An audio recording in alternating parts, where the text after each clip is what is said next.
Estudiantes, buenos días. Hoy jueves 30 de mayo, finalizando nuestra semana 12. Gracias infinitas por estar aquí presentes.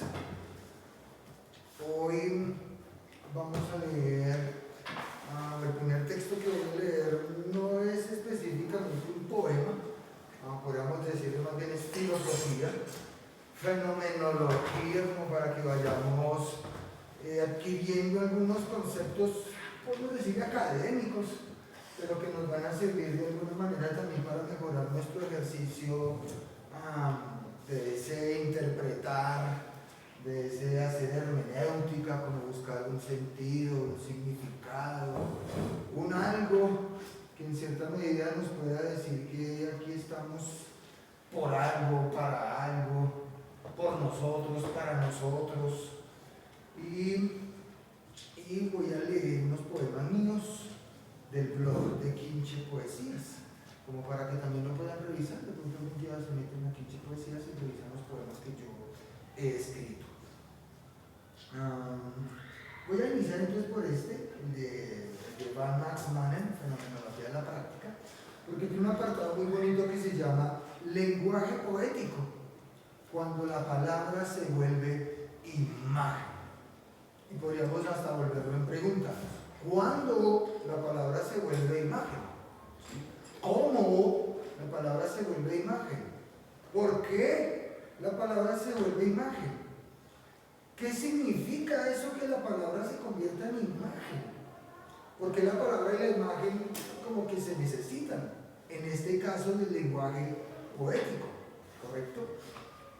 Entonces, ya habíamos leído algo en la sesión anterior sobre el método invocativo, que es eso de provocar encanto, intensificar, como cuando subo el tono de voz, o me detengo y leo pausado, como para darle una resignificación, una reinterpretación. ¿Listo? Tenemos entonces el ejemplo fenomenológico, la anécdota, la narración, que hasta podríamos después hacer un ejercicio con la anécdota o la narración. Es como narrar mi experiencia. Llegué, hice, sentí, salí, punto. El ejemplo fenomenológico no expresa lo que uno sabe, sino de un modo evocativo. Nos deja vivenciar lo que uno no sabe. ¿Sí ven? Vivenciar lo que uno no sabe. Por ejemplo, cuando leemos que la sangre por la montaña, pues uno no sabe cómo es eso, pero vivencia. Cuando presentamos una anécdota en un texto fenomenológico, el sentido del texto aspira a volverse imagen. En otras palabras, un texto fenomenológico trata de explicar, así como invocar poéticamente la intuición fenomenológica, digamos, como para resignificar mi experiencia. De pronto que ya venimos de pintar afuera nuestra esquina de poesía al descanso, como ahorita pensar, oiga, me sentí chévere pintando, me sentí alegre, o me puse a pensar sobre las dificultades que tengo en casa, pero se resignifica esa experiencia, ese momento. En la introducción a la poética del espacio, un libro del filósofo Bachelard, Bachelard emplea el fenómeno de imagen poética, como si allá en nuestro cerebro ese sangrar de la montaña se nos vuelve una imagen, ¿sí? Para referirse a esa cualidad epifánica, como para la lista de conceptos que nosotros hacemos, como para mirar qué poesía al descanso es un lugar para la epifanía. Ya vamos a mirar qué vendría a significar la epifanía, para referirse a esa cualidad epifánica, especial del lenguaje que produce en el lector lo que denomina una reverberación fenomenológica. Reverberación es como, no sé cómo explicarlo, como hacer ebullición, burbujas, salir del vaso en el que se encuentra encerrado, ¿sí? El poder de los textos fenomenológicos descansa precisamente en esta resonancia de la palabra, resonancia. Puede efectuar, que la palabra puede efectuar en nuestra comprensión. Un día suena de tal manera, otro día suena de otra manera, resonancia. Incluyendo los alcances de la comprensión prediscursivos y no cognitivos, y en consecuencia menos accesibles al pensamiento conceptual e intelectual. Al describir la imagen poética, Bachelard crea una imagen epifánica de la imagen que es fenomenológicamente sutil y evocativa. Las resonancias se dispersan sobre los diferentes planos de nuestra vida en el mundo. La repercusión nos llama a una profundización de nuestra propia existencia.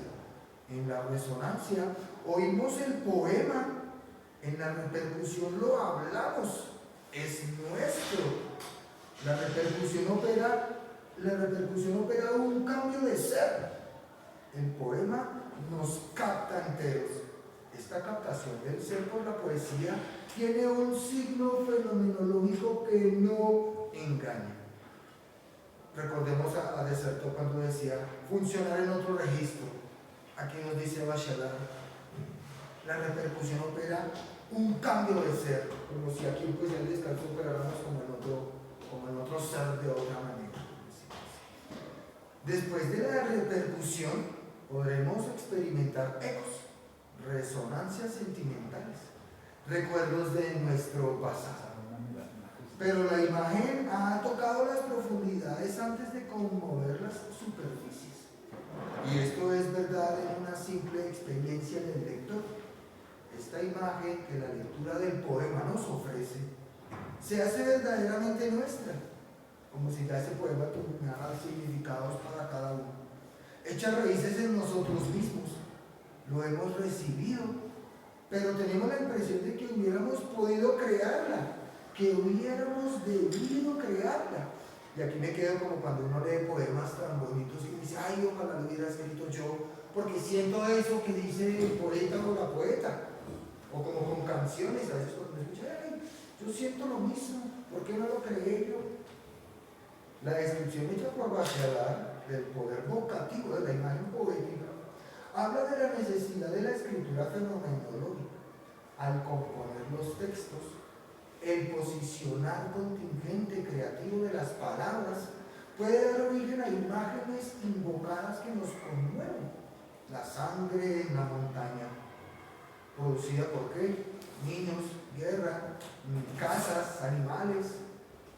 Nos informan formándonos, eso tan bonito. Pues si el descanso es un lugar para informarnos, formándonos. Y así dejan un efecto en nosotros. Ya eso tan bonito. Un efecto en nosotros. ¿Cuál sería nuestro efecto aquí en poesía del descanso? El vacío, es la pretensión de poesía del descanso.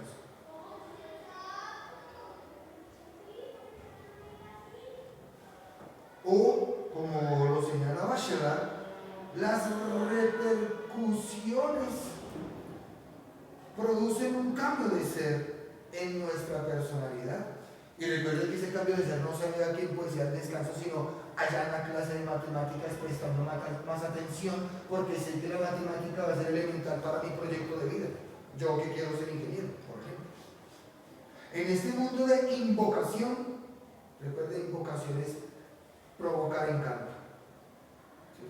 El lenguaje nos toca en el alma, dice Garama, otro filósofo más. La imagen presenta una intuición, una comprensión inmediata de algo que se presentó con vitalidad poética, me hizo tan bonito, con vitalidad poética. Solo elogiamos la vitalidad que pone en movimiento nuestras capacidades intuitivas. Cuando aviva particularmente nuestra comprensión simbólica o conceptual. Y ese aviva para nuestro ejercicio de decorar allá nuestro rincón. Poesía del descanso es un lugar, o es un espacio, poesía del descanso es un espacio para avivar.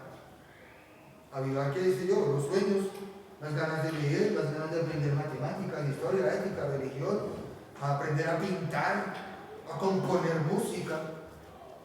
Pues aquí, en el uso del lenguaje, en la retórica y la literatura, que el concepto vívido, con tilde la primera I, vívido, está auténticamente en casa.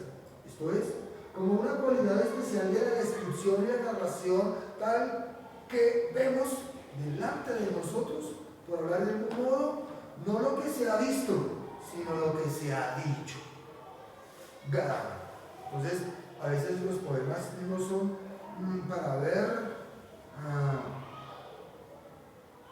digamos, la imagen, sino las palabras convertidas en imágenes. Y dejémoslo ahí, hay que otro pedacito más, pero dejémoslo ahí por el momento. Vamos a pasar entonces al blog de Quinche Poesías. Es un blog que yo tengo ya hace ratito, 2019 más o menos. Yo tengo unos 60, 50 poemas de más o menos escritos. Vamos a volver a los inicios del 2019. De pronto algo nuevo encuentro yo al leer estos poemas. El primero que tengo acá más o menos dice: bienvenida a la vía con muchas salidas. Ha de ser este blog uno de los medios para difundir vagas palabras que de interés conocen poco, unas simples letras reunidas de manera infame, casi grosera, con tintes de desprender raíces. Solo quedará con dar un aplauso a quienes leen esto sin mérito, de reojo y sin antojo alguno, y por difamar de mi anonimato. Pues, ¿qué más me da si las letras son toda la esencia de la realidad? Aunque la realidad no quiera ser solo letra. Y mire que ese bonito, casi como que encaja con lo que venía diciendo, porque la realidad no quiere ser solo letra, porque las letras se nos convierten en ¿qué habíamos dicho aquí? En imágenes, ¿cierto? En una película. Ese fue escrito...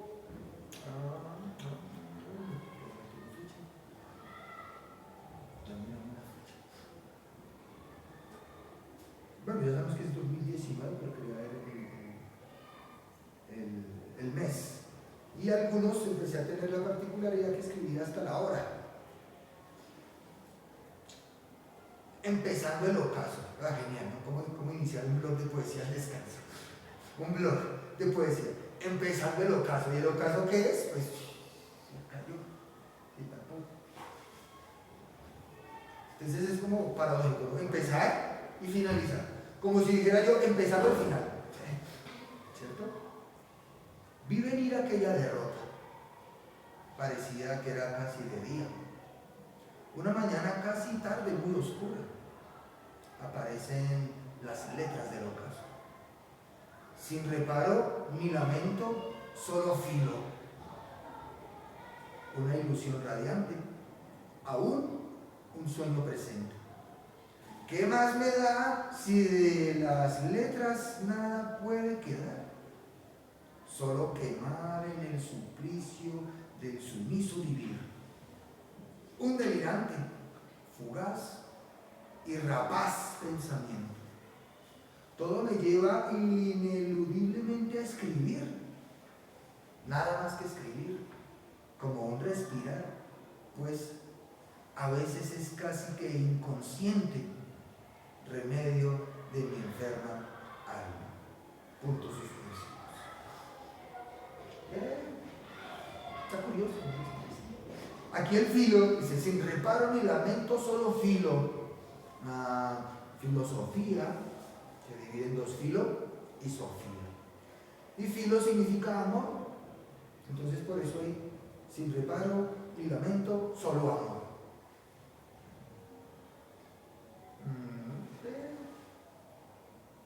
Si no lo hubiera escrito yo, no creería que fuera mío.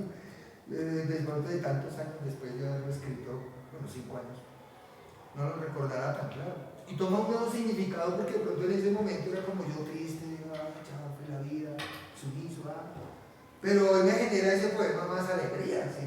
Cómo resignifica, cómo resuenan las palabras, esa resonancia viene con otro ritmo. Y el que viene ahorita se llama Oh Libertad. Entonces, miren, empezando el ocaso, estamos apresados, no podemos hacer nada. Pero Oh Libertad, Porque a pesar de que yo esté apresado, pues dentro de mi cabeza puedo pensar letras, imágenes y lo que quiera. Oh, libertad plena que te pierdes sin condena. Ah, la vida que sin libertad es insensible. A ti pretendo buscarte para saberme. Puntos suspensivos. Libertad sin ego que se pierde en el eco de los gritos de las cadenas que quieren ser alas para volar al sinfín del ser.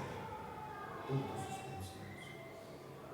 La libertad anhelada sin la acción desmentida. Libertad que solo en la acción es real. En la acción de saberse verdad decide en el mundo. Puntos suspensivos. Y firmaba aquí Quinche, pero Quin en minúsculas y Che en mayúsculas, porque es como un homenaje al Che Guevara. Digamos que aquí yo sería Quinche, ¿sí? En el profe del salón es Quinche. ¿Tiene la diferencia también? Podrían ir buscando un seudónimo para sus escrituras, sus poesías. Y dejémoslo hasta ahí, como para poder hacer estos mismos escritos para ir a decorar allí nuestro rincón de poesía en descanso. Voy a finalizar con este, que se llama Brillo y Soledad, que podría ser hasta una unión del primero con el segundo por el brillo, el primero por la soledad. Brillo y soledad. Este creo que sí tiene fecha, el lunes 7 de enero de 2019, más o menos 3:30 de la tarde. En la triste luna de plata, cargada de brillos inesperados, se retuerce el sueño sin ser soñado y vuelto plata para la vida triste. Una vida sin tu presencia que irradia locura y ganas de vivir la vida en la bruma. No te pierdo en el silencio de la noche oscura, casi como muerte errante y confundida. Acero de mil colores y sonidos que retumban en mi cabeza hueca y demente. La lira ya no entona los mismos cantos de himnos heroicos de los épicos encuentros. La historia se pierde entre el narrador y el oyente que devuelve la vida a lo imposible. Ello todo en la triste luna de plata que ya no carga sus brillos sino su soledad. ¿Listo? Dejémoslo hasta ahí y pasamos a escribir. Gracias.